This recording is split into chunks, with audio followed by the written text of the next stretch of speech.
So, good evening. My name is Hope Nduta. I usually run the Cybersecurity mentorship sessions. So, just a thumbs up to let me know that you can hear me.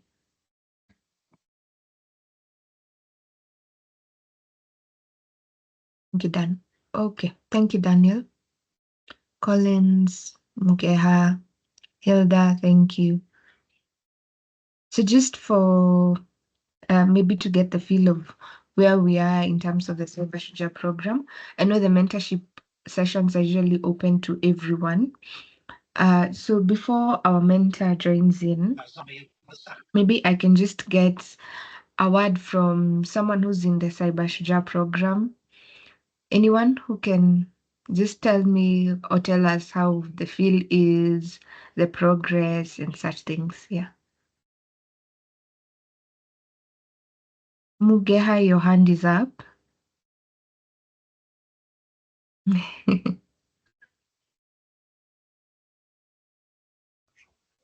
Yes, Mugeha. Sorry. I'm an alumni. Okay. I didn't mean to raise my hand. Okay, that's fine. Which cohort? I did the ethical hacker course. Okay, that's nice. So what, just as an alumni, uh, what are the kind of things you picked up from Cybersecurity, and are there things that you're implementing in what you're doing right now? Yeah, my focus right now is on network security, and I'm applying all the things that I learned in the course in that particular field. The experience was good. I learned a lot. Okay, thank you. Thank you. Current Cybersecurity cohort, a comment from one of you, maybe how the journey is so far, and yeah, anything you've picked up on. Is no one on the team from the current cohort?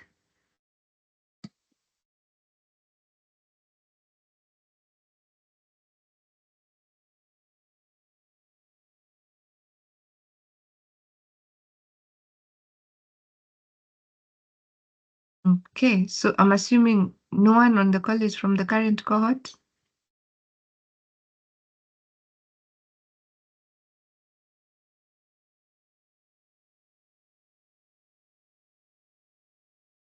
Yes, Charlene, go ahead.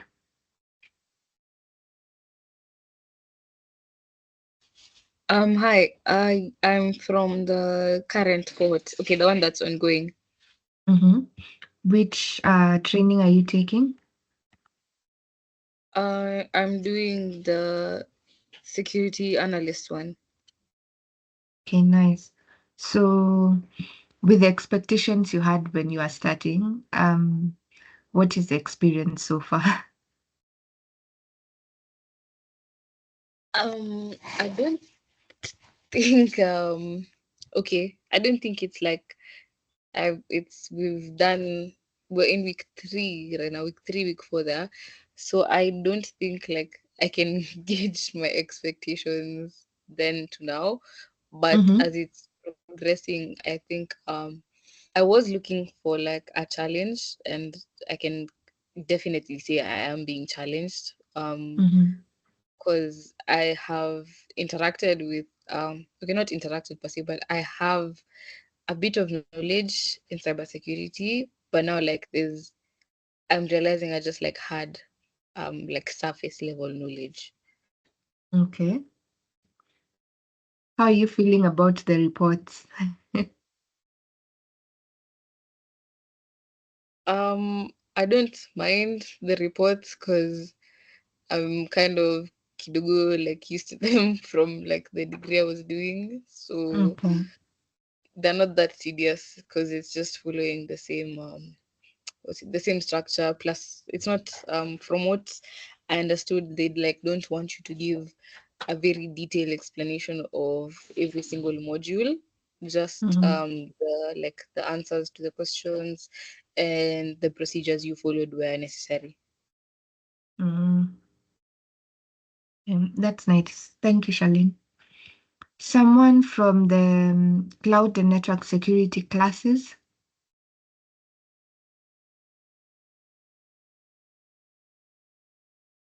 Anyone doing cloud and network security on the call?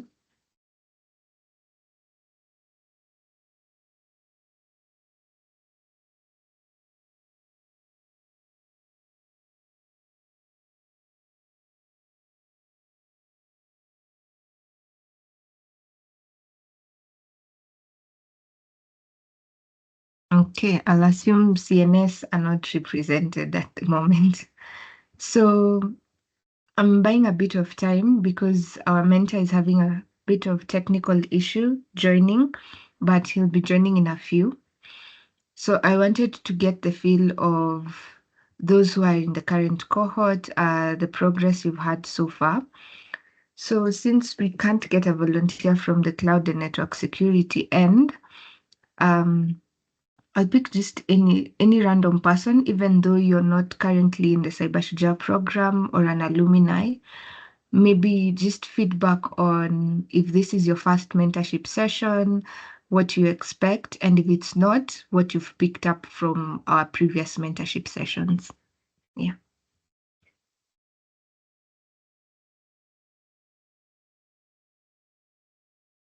Feel free to raise your hand and just let us know if this is your first mentorship session, what you expect from it. If it's not, what you've picked up from our previous mentorship sessions. Yeah.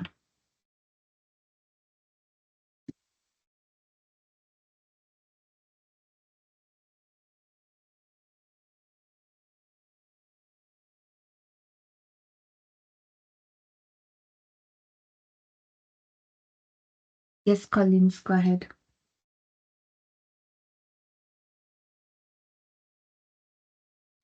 Hi, Hope, and good evening, everyone. I hope I'm audible enough. Yes, you are. Hi, Collins. Good evening. I would like to, an alumni of the Cloud and Network Security cohort. This is cohort 6, May to August last year. We graduated in August. And I would say for me personally, the mentorship sessions have been an awakening call for me, especially on, I know Judy used to touch on the soft skills session, but also once you get to the workplace and get to apply what you've learned alongside what industry leaders that we've had on the call share their insights and tips based off what the experience is. That for me has been a game changer, especially because I'm not so good with people skills. I'm not like a community kind of person. The soft skills session has been very great. And even though I still have challenges with that, I'm still working on it, and hopefully with time it will get better. So for me, these sessions are just a way of discovering new ways from different industry leaders on how to navigate the cybersecurity landscape as a whole. Thank you. Thank you. Thank you so much, Collins. Good to see you here. Good to even hear from like people who've been in Cybershuja before. And true, a lot of times you can really concentrate on the techie side of things and struggle with like communication and just interacting with people, which is still something you need to do in this field. So it's good to have you, Collins, and with time, hopefully we can also invite you as part of the alumni people to talk on your experience and maybe those transferable skills you picked up from Cyber Shuja. So without taking much time, any more time, I'll go ahead and I believe Rodney is on the call. Yes, I mean. Thank you. So we can go ahead and start. Karibuni and feel very welcome to another job mentorship session by Cyber Shuja. It is good to have all 25 or so of you tonight. So I'll go ahead and just speak on a topic we kinda mentioned last week. And I remember someone saying, you can start, how do I put it? You can start looking for jobs and stuff and certifications, and then realized you missed on the fundamentals. So this topic is basically um, what we call it foundation. This is the foundation of a cybersecurity professional. We'll be looking at cybersecurity fundamentals and an insight into Rodney Somoire, who is uh, who is COO and co-founder of TechKid Kenya. He's also a cybersecurity professional with interests in cloud, cybersecurity analysis, and so on. So he'll just tell us more about himself and what his insights are on mastering different cybersecurity fundamentals, and then also give us a view of what it's like to be a young, let me say, young founder of a business or a COO of TechKid Kenya, and how to even integrate the skills you learn into cybersecurity into building a business and something that adds value into the community. Yeah. So over to you, Rodney. Feel very welcome. Thank you so much, Hope. Hi, everyone. My name is Rodney, as Hope has introduced me, Rodney Somoire. I am the Chief Operations Officer and co-founder at TechKid. I don't know if you guys can see my screen.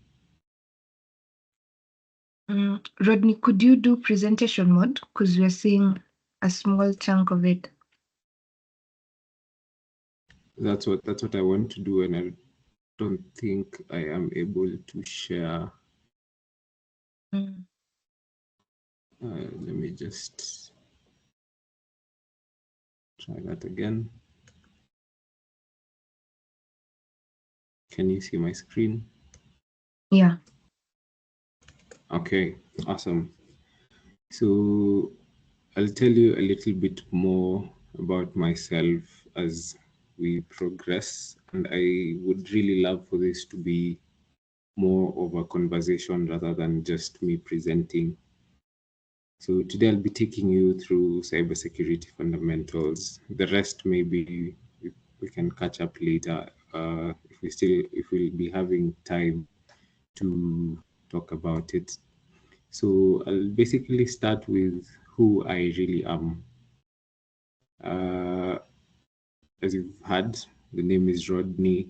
I studied at KCA University, a Bachelor's of Science in Information Security and Forensics. And as I was still at KCA, we managed to found TechKid Kenya.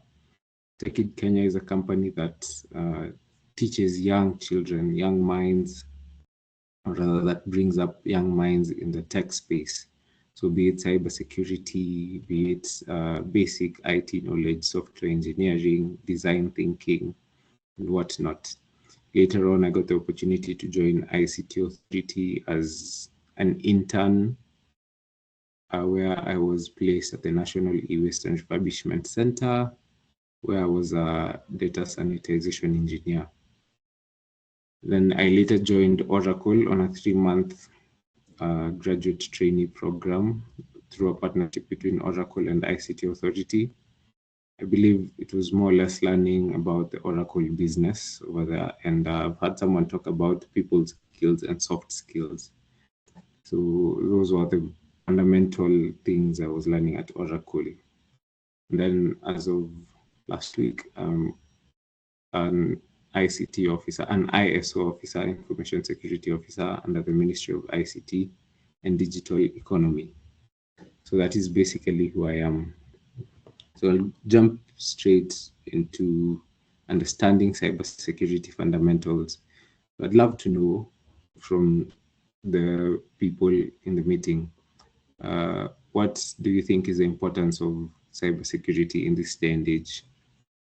Please feel free to respond let's make this as interactive as possible.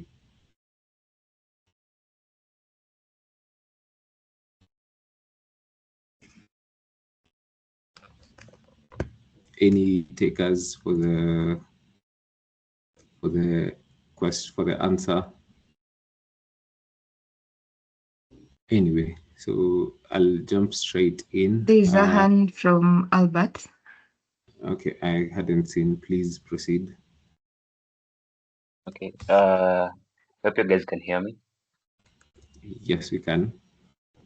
For me, my take on the importance of cybersecurity, I think just to protect people's data. Yeah, because in this time and age, there are so many attacks out there, and so it's just safe for us just to protect ourselves and even organizations data and all that. Yeah, so that's my take. That is very correct. The main point I'd love to answer is protecting data.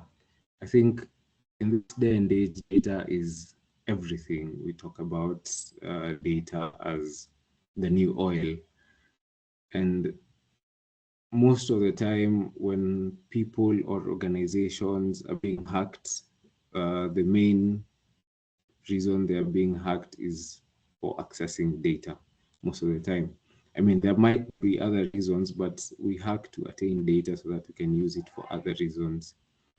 And I think understanding the cybersecurity fundamentals helps not only organizations, but also us as individuals and cybersecurity experts safeguard the digital assets within organizations, within, or rather, even the tiny phones that we carry, the laptops and all that. All those are digital assets, sorry.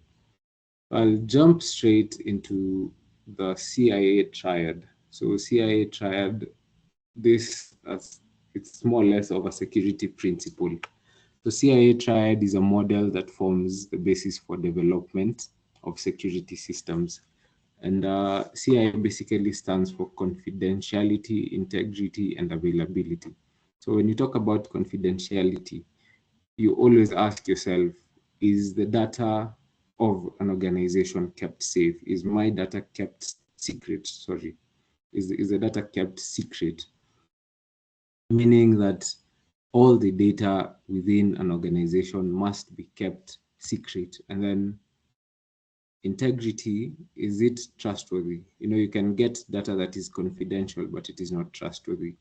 So in order for the CIA triad, or rather for the security principles to be met and complete, we need to ensure that in as much as this data is confidential, it is trustworthy, meaning we give more time to try and see the value of this, or rather not even value, but the integrity of this data. How trustworthy is it?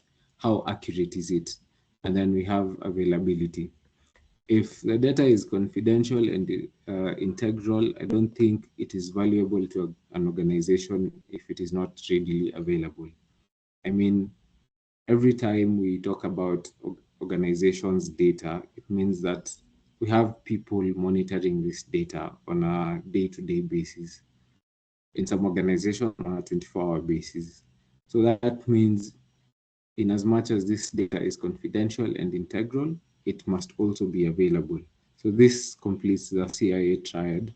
It's triangular. So it's basically what we use to refer to data security in organizations. And then we'll move on to threat actors. Who do you think are threat actors? That is a question I think all of us should ask ourselves. So threat actors can be both individuals and groups that definitely have targets, meaning that organizations must be safe enough, or rather must try their best to keep their data safe from threat actors. And not only organization, you yourself as well. You have your data that is safe, your ID number. And one of the things I usually see many people do whenever we go to some buildings, town or wherever you go to, you are required to write your ID number, your phone number, your I don't know what else, and you're supposed to sign. But do you know that this data is actually supposed to be confidential? Because if you don't keep this data confidential at all, it means you're opening it up to threat actors. Because most of the time, most of the buildings just throw away the books to which we write our information. So you must be very careful when going to such places so that you don't give out your ID numbers or your phone numbers. In as much as it's okay to give out your phone number, make sure it is safe to actually give it out.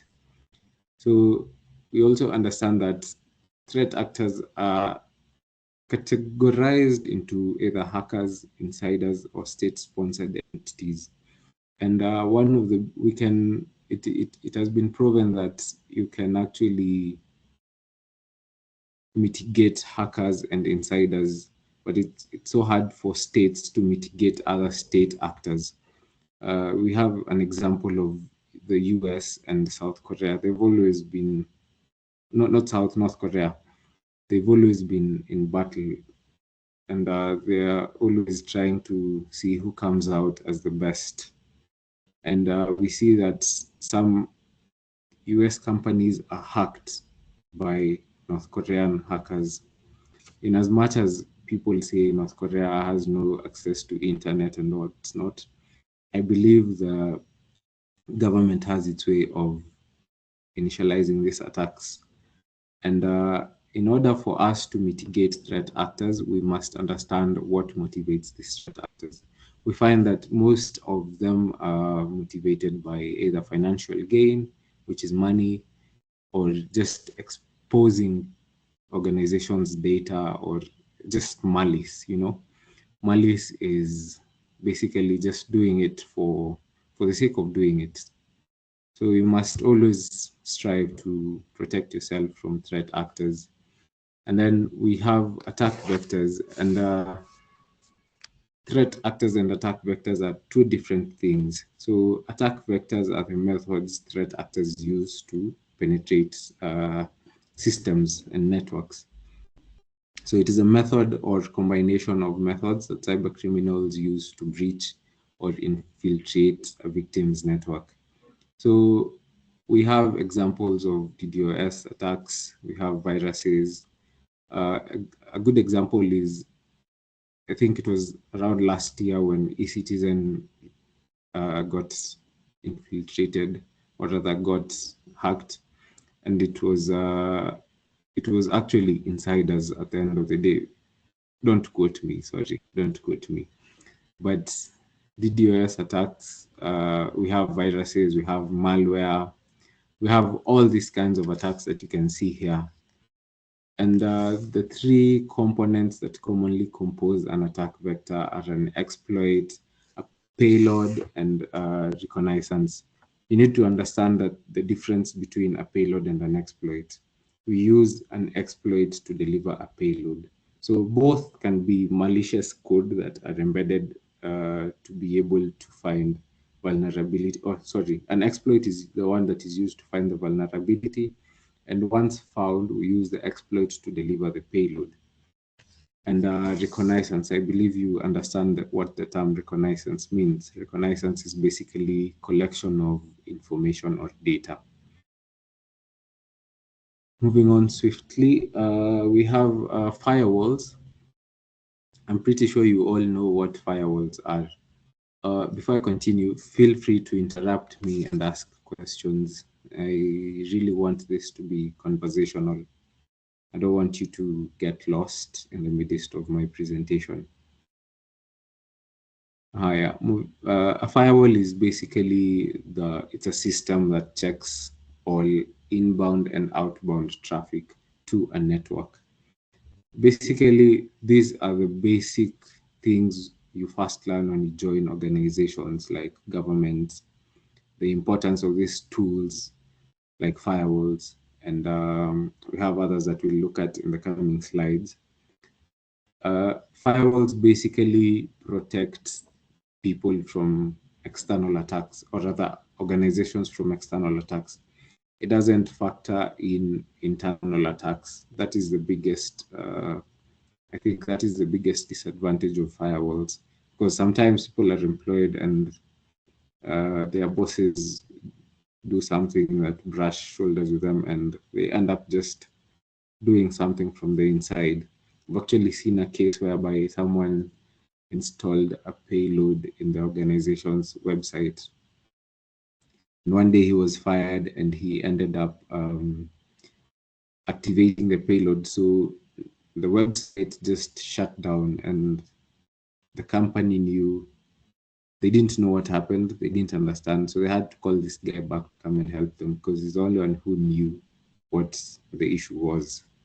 So firewalls are quite good for protecting our networks from external attacks. For internal, I think they just monitor the traffic that goes outside and that comes inside the organization's network. And we have different types of firewalls. We have the next generation firewalls, which are actually the latest firewalls that we have. So the next generation firewalls actually monitor, and they can be used to protect and to just disarm attacks whenever they happen. We have web application firewalls, which are installed in, or rather, which are embedded in codes that are used to host web applications. We have the network segmentation firewalls. We have so many. We have the Cisco firewalls. We have the FortiGate. We have Sophos. Quite a number. We have database firewalls, which are used to protect databases, and we have the cloud-based firewalls, which are actually a bit more advanced now that we see the shift in technology towards the cloud aspect of things. But the beauty of all these types of firewalls, we can actually run all of them within a system, meaning that they protect all aspects of your organization, be it the network, be it web applications that you're hosting, be it the cloud services that you get to provide, and also the database. And then we have access control lists. The reason I put access control lists after firewalls is because firewalls mitigate, or rather they use access control lists, or rather set of rules that determine which users are allowed within a system. So an access control list is a set of rules that determine whether a user or a system is allowed or denied access to particular resource, particular digital resource. Maybe you see even your data. You can choose to protect your data. So let's say you put passwords in each and every application on your phone. We have that is more or less a way of the easiest example of what an access control list is. In as much as you have the PIN, or rather the lock screen password, you still have other passwords that protect the data inside your phone. So be it your WhatsApp, Instagram, all those applications and directories that you have in your laptop, in your digital devices. So we have different types of access control lists. We have standard access control lists. We have time-based, which actually rely on they run on a matter of time. So whenever needed, they can reappear. You open WhatsApp now, and then it just stays for a while. You close the app, but you come back, and does it ask you to input your fingerprint or the PIN you set to be able to access the application. We have authentication proxies. We have there are quite a number. I may not mention all of them because of time, and also I don't think you'll also get to learn about all of them. With next, we'll talk about authentication and authorization. So authentication is just verification of identity. You have organizations that need card access. That is authentic. You have your people. The people that come to your organizations. We have authentication as it is basically a way of identifying your users. So nowadays, even if you get a job, whatever you do, and they need to look at your papers, they not only look at them, they have to send them somewhere for authentication. That's basically what government does. Whenever you do apply for a job, you get a job, you have to produce your originals and photocopies, and they take the photocopies to authenticate them somewhere else, so that you don't produce fake papers like many of the people out there. And then get to learn that strong authentication mechanisms reduce the risk of unauthorized access. So you just limit the number of people that come into the organizations. Those that don't have access cards then have to go through a process of authentications, or rather just checking the background checks before they get to where they want to go. And then that after these people have come, these guests have come to an organizations without the access cards. Once they are verified, then they are authorized to proceed to their desired destinations. So that's where authorization comes in. So it determines what resources and actions an authenticated user can access. Authorization limits access to very many resources, and it's usually given on a need-to-know basis. So you go to a bank, let's say a bank, the teller won't be able to access the database. It has to go through a process of requests. So there's a chain of command in order for him or her to get any authorization, or rather any access to data on the database, of which they're not actually given that permission at the end of the day. So within the bank, only the DBAs get access to the databases.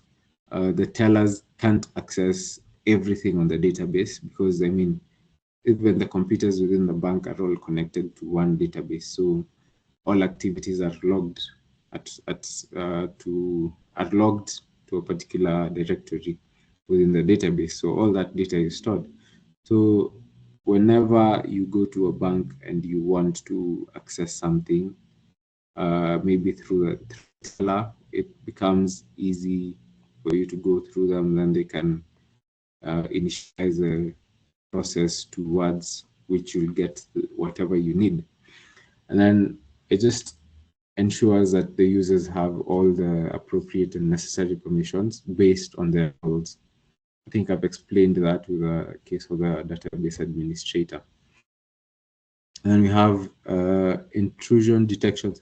Sorry, I was meant to say, I think even in firewalls, we have an element of authentication and authorization, such that you get to limit the number of users who get access to certain sites.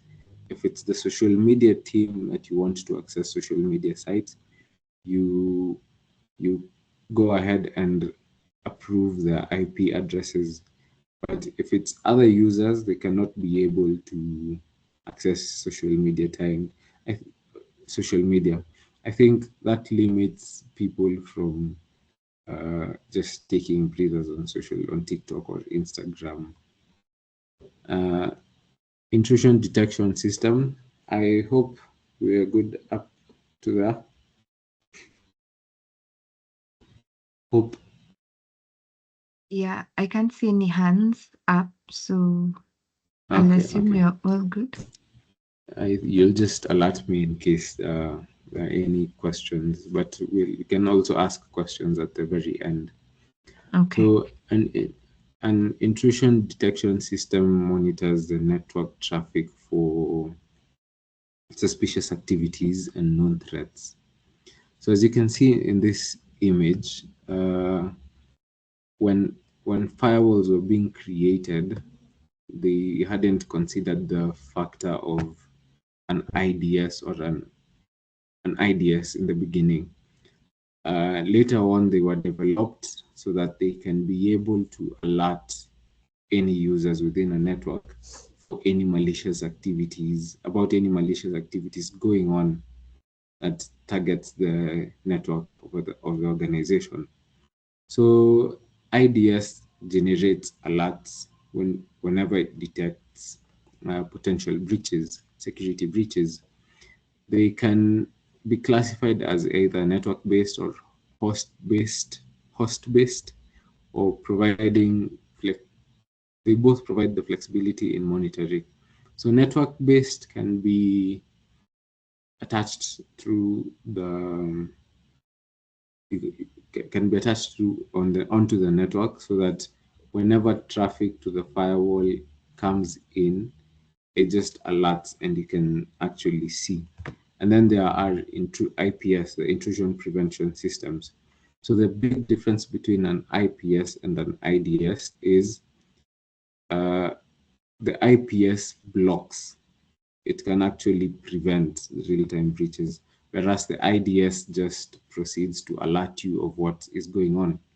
So they both fall, they can actually be put in the same position to the network, right? They come second to the firewalls. And an IPS was an improvement of the IDS later on. And you can see here it analyzes traffic and can take immediate action to mitigate the risks. So they are often integrated with the IDS. So an IPS is a mix of both IDS and some aspects of just risk mitigation to be able to just stop attacks towards an organization's network. And then, so there's this table, there's this chart where it talks about what an IDS, what an IPS is. There are actually three main types of IDS or IPS detection. It's like I've mentioned, it's anomaly based, signature based, and hybrid.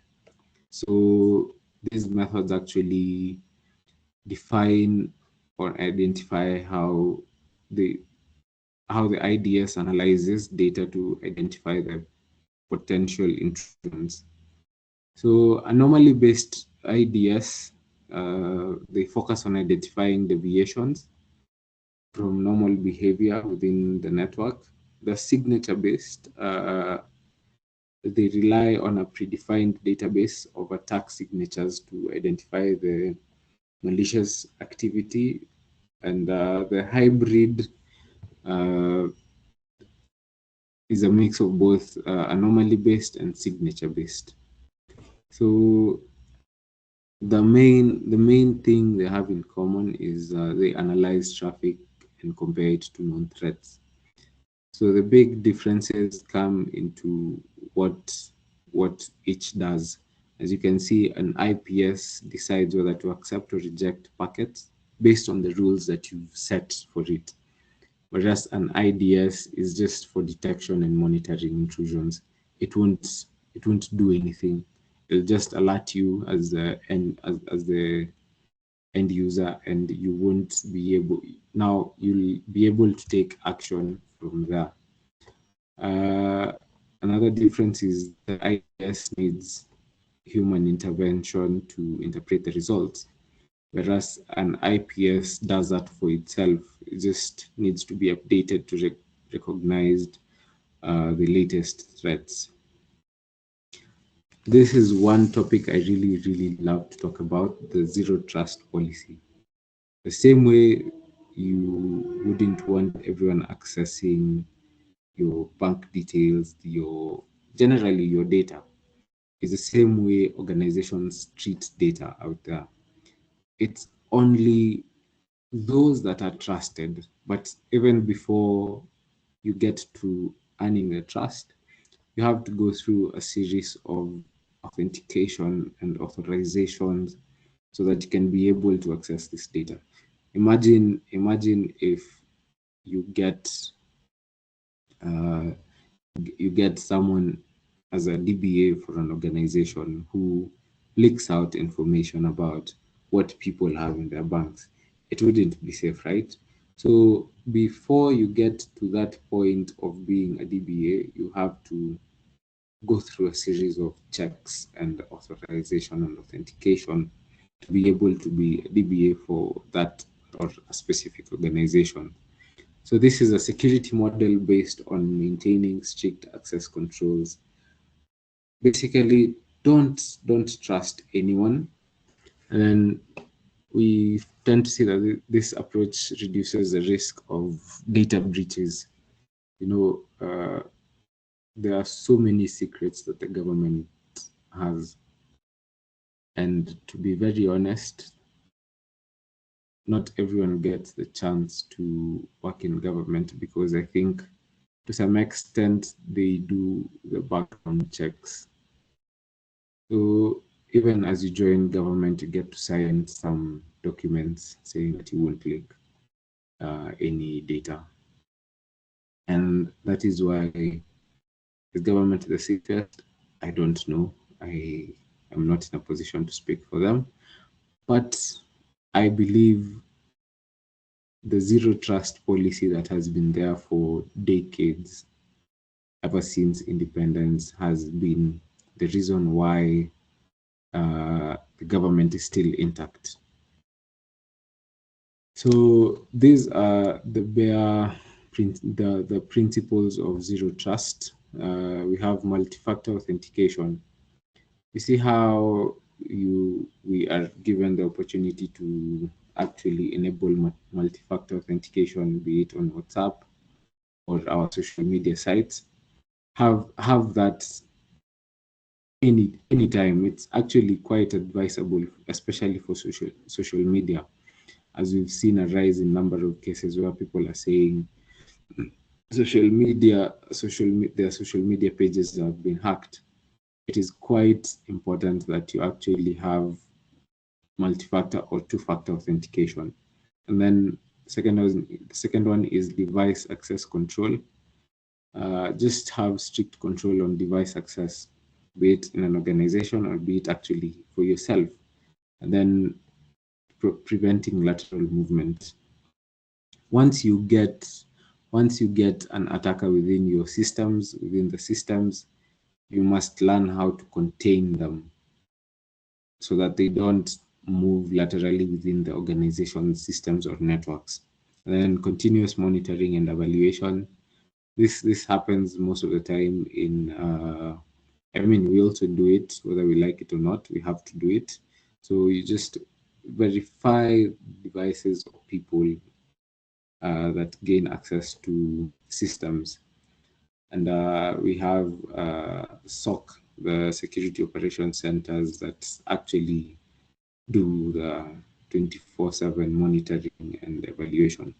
And then we have the least privilege principle, where you give access as per user needs, going back to the case of the DBA and the teller. So DBA gets access to database, and teller just gets access to what they need to get access to. Then micro-segmentation, break up the security perimeters to smaller zones, meaning that you have you can easily micromanage the smaller aspects. You give an example of an organization. One general manager gets to run the company properly because of other managers in the different departments. That's just an example of microsegmentation. Now you can just apply that in an organization's systems to be able to maintain security. Have you Have you guys previously heard of the NIST framework?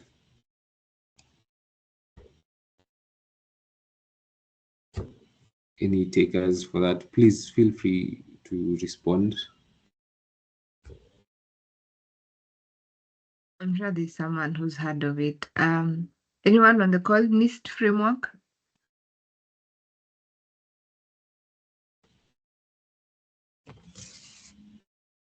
Yes, Collins. Go ahead. Yes, That's Rodney, I've actually heard of this yes. framework. Just touch on it briefly. It's a Okay. framework, or rather something that guides organization on how to tackle cybersecurity issues and how to approach them Yes. from a safety point of view. But it's just like a guideline that serves as, I think it's developed by the National Institute of Standards and Technology to help Yes. organizations manage and reduce cybersecurity risk. Amazing. I love it. It's actually that's what I wanted to say. Since 2014, this non-regulatory framework has actually allowed rigorous methodology to evolve, the evolution of assessing risks and developing plans for all possible outcomes.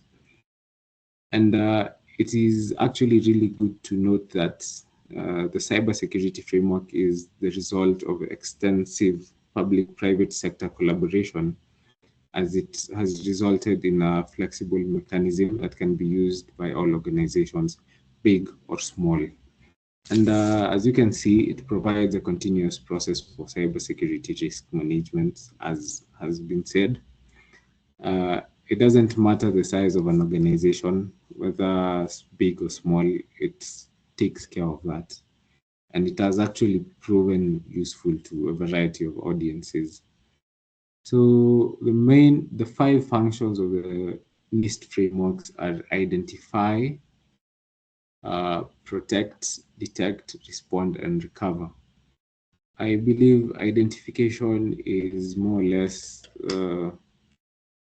being able to assess systems, or rather managing your systems, knowing what you have within your systems and your assets, your data. Those are some of the things you identify when you're doing an audit for an organization. So actually the NIST framework is basically a way of auditing your system to be able to protect against something or attacks. And then once you've identified what your organization has, you move forward to protecting it. So you develop and implement the appropriate safeguards or rules or principles or anything to ensure that delivery of services is perfect. And then you detect, develop, and implement the appropriate activities to identify the occurrence of a cybersecurity event. So you know you've been hacked this one time. What is the possibility of you being hacked? How do I mitigate that from happening again? And in the event that it happens again, how do we come back from that? And then respond, take action regarding any security event, any hack, any breach.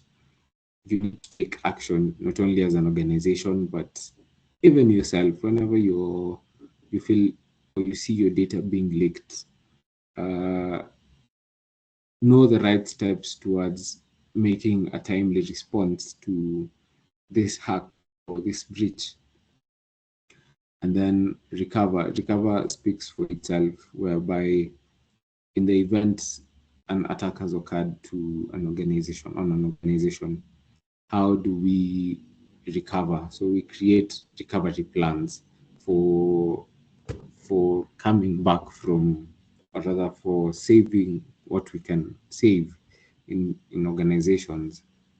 And then lastly, I'd love to leave you with this quote: data is one of the most valuable assets for individuals, businesses, and governments.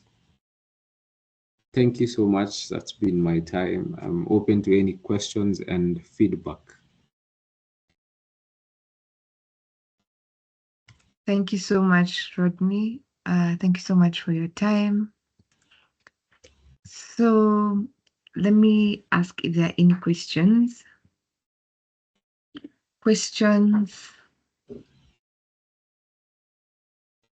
Maybe something you've picked up that you'd want to know more about, or an application into maybe what you're doing. Yes, Derek, go ahead.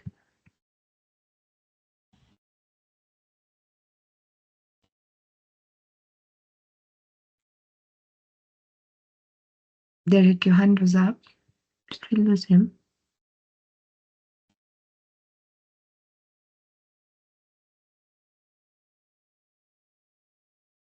Derek, your mic is on, but I can't hear you.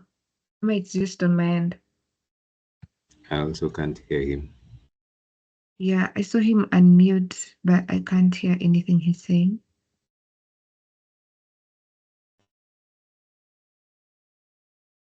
Derek, maybe you can, don't know if you can type in the chat. Yeah, I'm not sure if the chat is available for him. If you're not from Cybersecurity, you can use the Q&A section. I think that's open to everyone. Correct me if I'm wrong, but you can type something on the Q&A. Yeah. Or try rejoining the session. Maybe there's an issue with your mic. As Derek sorts that out. Any other questions from the other participants or comments?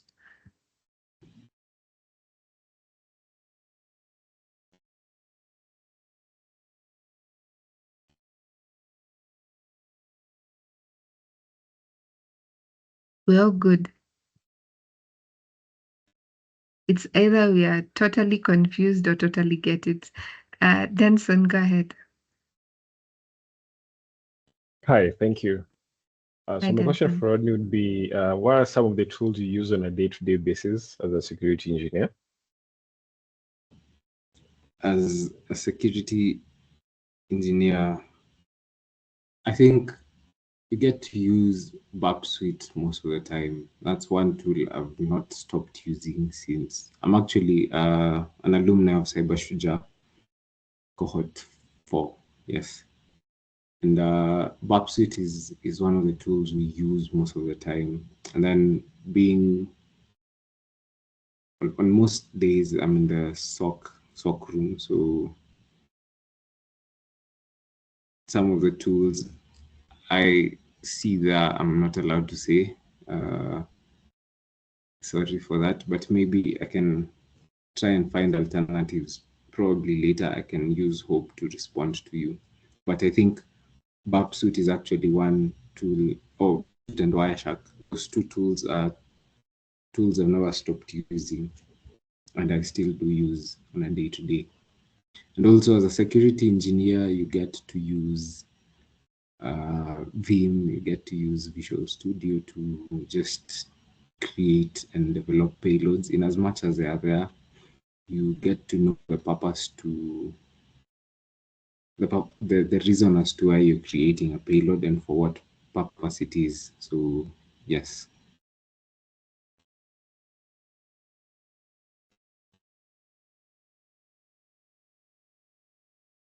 Okay.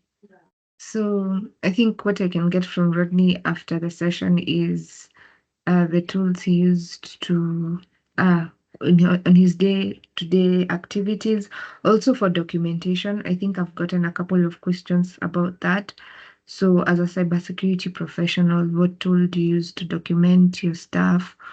Yeah, and such things while working. Yes, Daniel. Thank you so much. Hope it has been a good session. It has been a great session, and thank you so much, Rodney. I do think I've learned. I'm not part of Cybersecurity now, but I was, and I'm an alumni of Cybersecurity, and learning does not hurt. That is why I decided to join it. And thank you so much, Rodney, for taking us through the session. It has been really, really amazing. Thank you, Daniel, for that response. I appreciate that. Thank you, Daniel. Yes, Albert. Yes, Hi. For me, I just like to say thank you for this session. It has really been insightful for me. Like for me, I'm very very passionate to learn about cybersecurity, and this has been like my third or second session, and these sessions really teach us a lot fundamentals. Yeah, and just for me, I just like to ask, like, how do I join Cybersecurity? Because I'm not a part of that, and I think it's just something that I just like to be part of and to learn. I think Hope will respond to that on the feedback part. Thank you. One thing I'd tell you is stay curious. With or without Cyber Shuja, those of you who are there already, those of you who are just joining the cybersecurity space, stay curious. Always have the desire to keep learning. That's what I can say. Thank you, Albert. So, how to join the Cyber Shuja? I've seen also a question from Maureen about that. We usually post on our socials, mainly LinkedIn, when we are starting a new cohort. So the cohort is usually 3 months. Those who joined in January will end in March, do the exams in April, and get their certification. So you can just follow on LinkedIn. You can also DM me on LinkedIn to further hold this conversation and give you details on the different courses we offer. Yeah. Yes, Collins.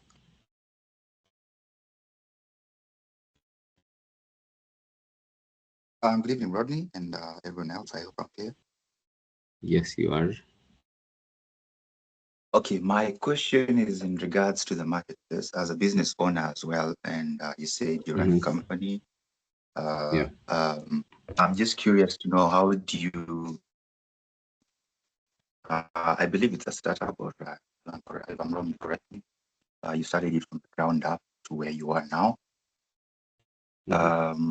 As a business professional, how did you translate your skills into the marketplace and place yourself in a position whereby you could get rewarded for the skills that you can bring based off the value that you provided in the marketplace? Number one. Number two is I've been seeing a couple of instances on governance and governments being hacked and all that stuff. You just mentioned North Korea and the US. There was another issue where the US Treasury, an official from there had their computer compromised. Back home here, we had K24 and all the drama with the online handles. And from where you see it, what do you think governments are doing and or not doing to put themselves on the front end in terms of security?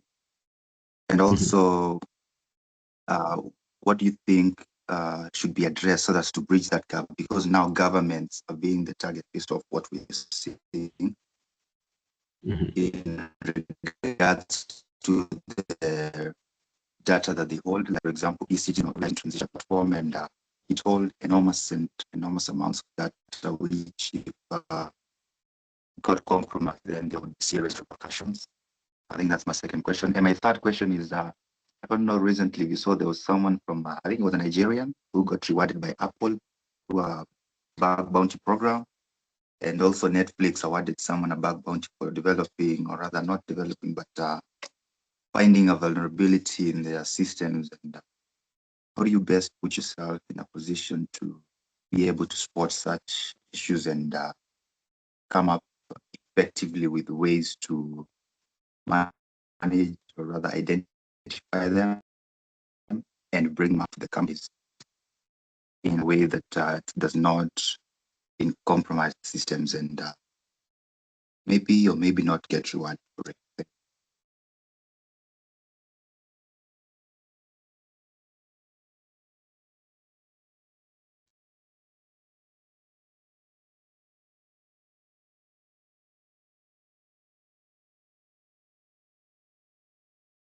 Hello, is it on my end? Collins, can you hear me? Yes, I can hear you. Was I audible? Yes, I think we lost Rodney at some point. Mm, Okay. yeah, I think he dropped off. Let me just confirm that.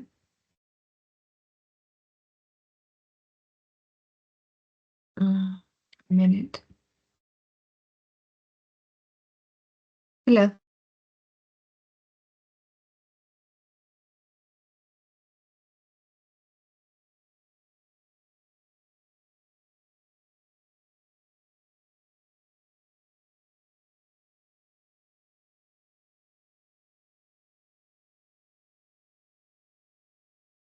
So, Rodney has lost power, but he's saying we give him 3 minutes and then he'll be back to answer that question and give a summary of the session today. So maybe I've noticed we have a couple of people who are not from the Cybersecurity program. Before Rodney comes back and we can have Colin's question answered, is there any questions to do with maybe cyber shuja or even not, if not cyber shuja specifically, where to start off when you're starting in the cybersecurity industry?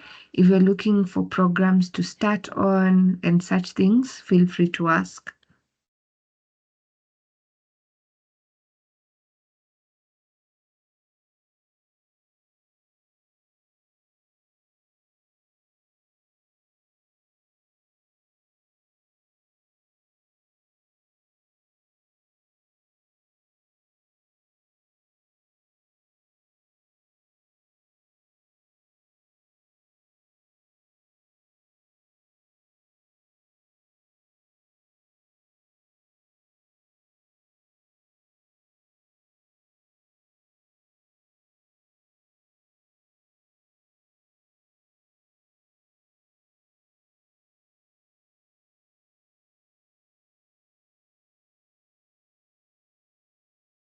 Hi.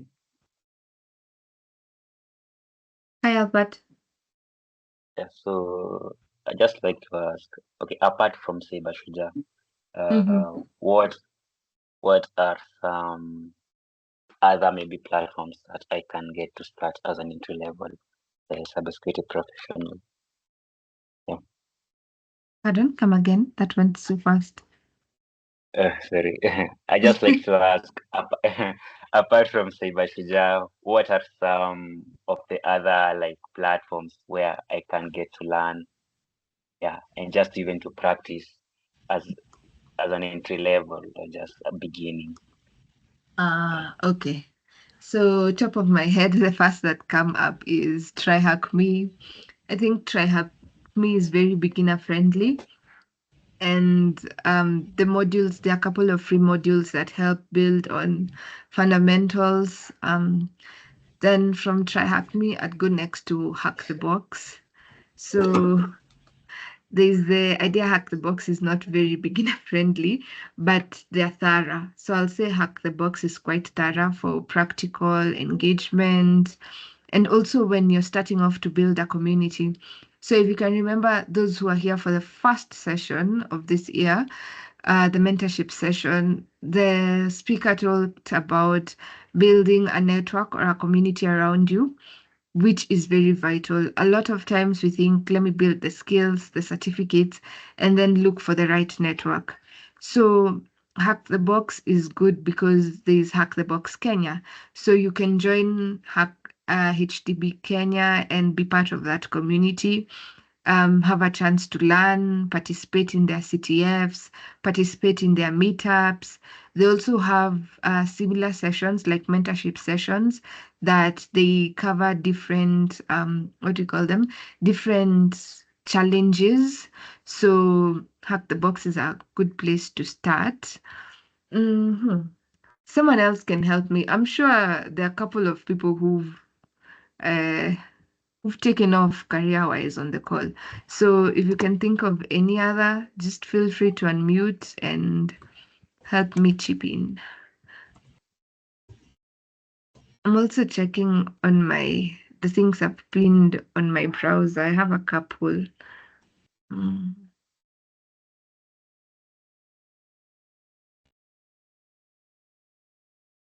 Yeah. I see Rodney is back. So, Rodney, you can answer Colin's question, and then it was Albert, I think. I can have a list for you before the session ends. Yeah. If I think, Albert, could you please repeat the questions, or was it Collins? Yeah, Collins. Collins had a question for you. Collins. He had 3 questions actually, I think. Yeah, and there's a question from the first person who had asked on the Q&A by Derek. So after Collins, I'll ask Derek's question. Okay. Okay. Hello, Rodney. My questions briefly. Number one was about entrepreneurship. How you quickly, or rather, how you were able to get yourself out there in the marketplace and quickly convert your skills into clients. Number one. Number two was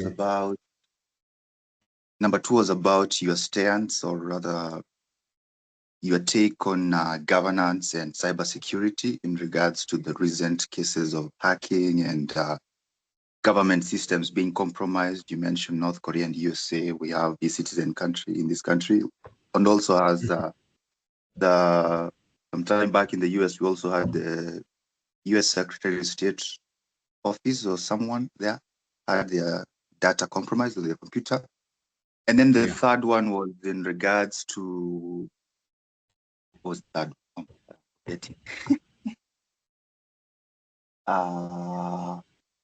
Bug bounty programs, how to best put yourself in a position to, because I know bug bounty is more of like a way to launch yourself. It's a launch pad for cybersecurity, how to best take advantage of those and get the best out of it.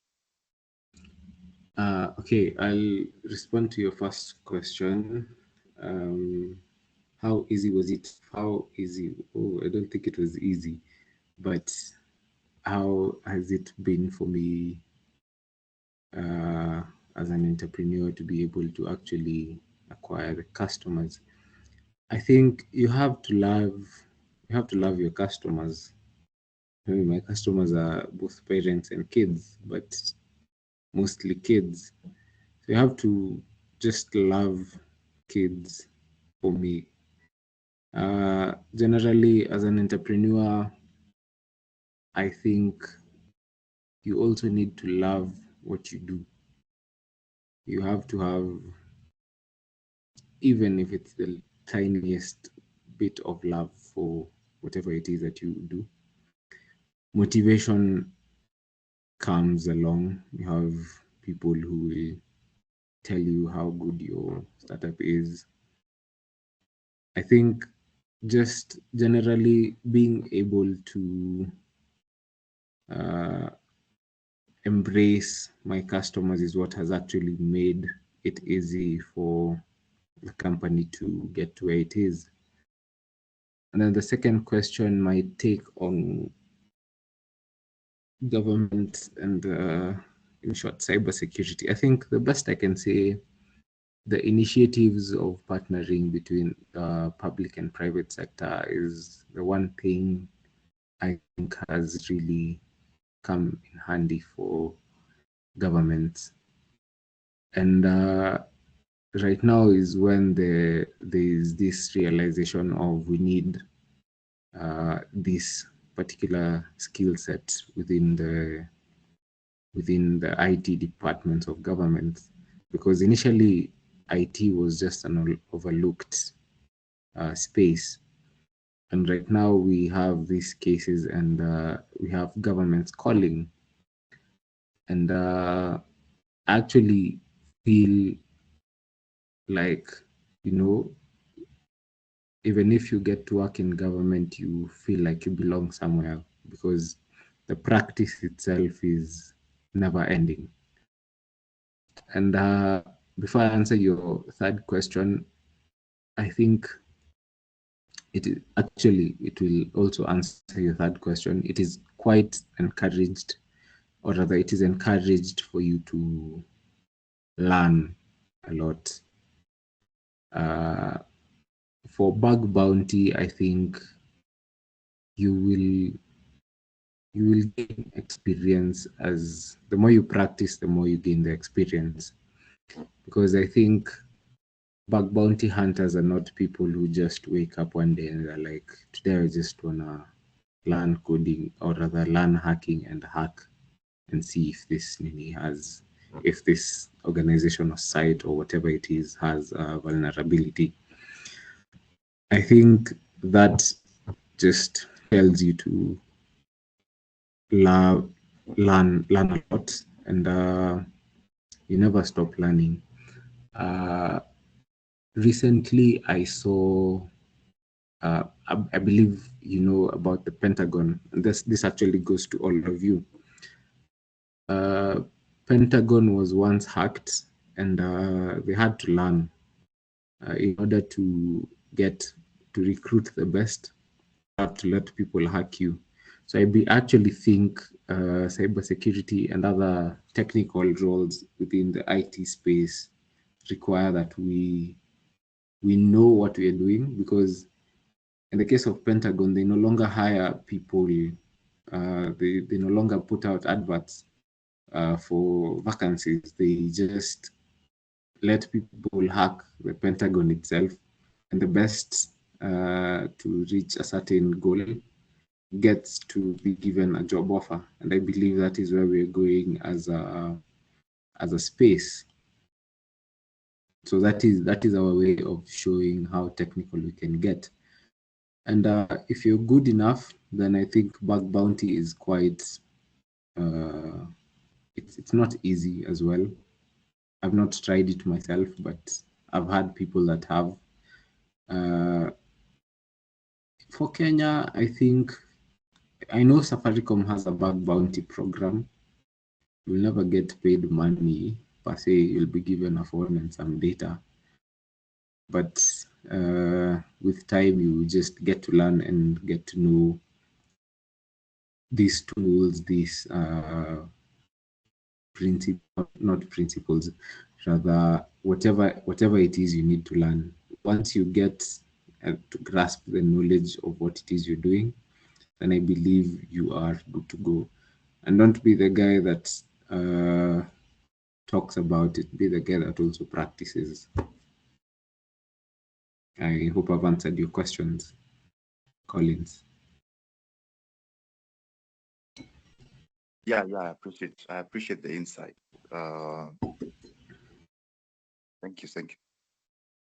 Thank you. Thank you. So we have a last question from Derek on the chat. He's asking, his question is to get your view regarding AI in cybersecurity space. Actually I love like this this because question. same. Recently, since when I got to join Oracle on that period, which I was there, one of the things that got talked about most was AI, and the world is shifting towards AI. And actually, one of the biggest threats when it comes to cybersecurity is AI-driven threats and AI-driven attacks. So AI is a tool that can be used to protect you, to teach you, it's something you can embed in your day-to-day life, but don't depend on it. As a cybersecurity expert, I'd say I'm not an expert yet, but I am getting there. I'd say I'm still learning as well. I'd say AI is something really good for us as techies, because in as much as we do not get to utilize the full potential of the AI because of some limitations, especially, let me just say, as Africans, I would say AI is going to be both a threat and a friend. So whether we like it or not, AI is here to stay. So those who will keep up with the trend, I believe we will go far. But those who choose to wait for AI to take over the world, then I think you're missing out. That's my take on AI in cybersecurity. Thank you. Yeah, so just as Rodney has said, I like how the AI question comes up in every session we have. I'm excited about it. Look on how to leverage it. If it's legislation, laws around AI, think of how you can add value in that way. If it's in building generative models, think of how you can come in that way. If it's getting it to work for you in terms of automating activities you do at work, automating or enhancing learning capabilities even for students. So just I'd say don't ignore it, more of think of how it works for you and how you can position yourself in a way to make it be advantageous for your line of work. So No, I'll go. Yeah, I think you should actually host a session on AI and cybersecurity. we 'Cause should. Uh, we are experiencing a very huge shift from we've actually been in generative AI for a very short time, and now we're moving towards agentic AI. So I I don't know, but you can learn about agentic AI for those of you in the group in the call. okay. It's actually something really fascinating when you get to learn about it. So I believe you can host a session on that as well. Okay. Okay. I'll definitely look for someone who can speak on the subject and I'm take us. happy to. Okay. I'm Sawa happy to sawa, come back. sawa. Eh, nitakuona kando. Nah, Yeah, that is definitely a topic we need to discuss extensively. So I also see a comment from Daniel on the chat. He's saying AI is a frenemy, sure, in cybersecurity. Yep. So, one one last thing. Sorry. yeah, go ahead. Uh, there's focus on AI. We are actually forgetting quantum computing. Mm, And when quantum computing reaches its peak, or rather when we get those quantum computers developed, they are in the process of being developed. We totally forget about cryptography. It just goes in the water, inapotea, because that's also wow. something that is a bit scary for us as cybersecurity professionals. Because Mm-hmm. quantum computers, you cannot protect against them. You cannot defend. You cannot do anything. If it decides to, if it lands in the wrong hands, then you know, governments, organizations, people are about to suffer. So yeah. Wow. Oh, okay. Uh, I don't think I've thought of quantum computing in a long time. It's Yeah. okay. So these are definitely conversations we need to have, and looking forward to have you back for that. Yeah, Thank you. so I'll go ahead and give it back to you, Rodney, to bring your side of the session to a close, and then I can wrap it up with Albert's question for me. Yeah. Okay. Uh, Thank you so much for having me here. I've been looking forward to this session, and I think my week has just been about when does this session get to happen so that I do it and present what I can to beautiful and amazing people like you. I'm actually happy. The interactions have been amazing, on point, and keep learning. Stay curious. Thank you. Thank you to Hope. Thank you, Hope. I think you ambushed me, but I was actually happy to do it. So thank you, and Wow. I'm happy to know that I'll be back for more sessions. Yes. Thank you so much, Rodney. Thank you for your time, for your insights, for also just giving us an extensive flow and look into cybersecurity fundamentals. building on that foundation before you actually take off is very important for any professional. So thank you for that. Also, thank you for the interactions, answering the questions, and going even above and beyond time to just make sure everyone gets their side heard, and also the discussions on things outside the topic for today that are still very relevant to us as tech professionals. So also thank you everyone for your time, for your participation. Albert asked, some of the resources you can use when you're starting off. So I was just trying to open my browser and look at some that I have pinned and not clicked on in a long time. So there is CTF time. So CTF time is good for people who are starting to do CTFs. So they post different CTFs and you can be able to like compete against other players. So I'd earlier mentioned also try Hack Me and Hack the Box. So after you've built basics, test yourself on CTF time. There is Blue Team Labs.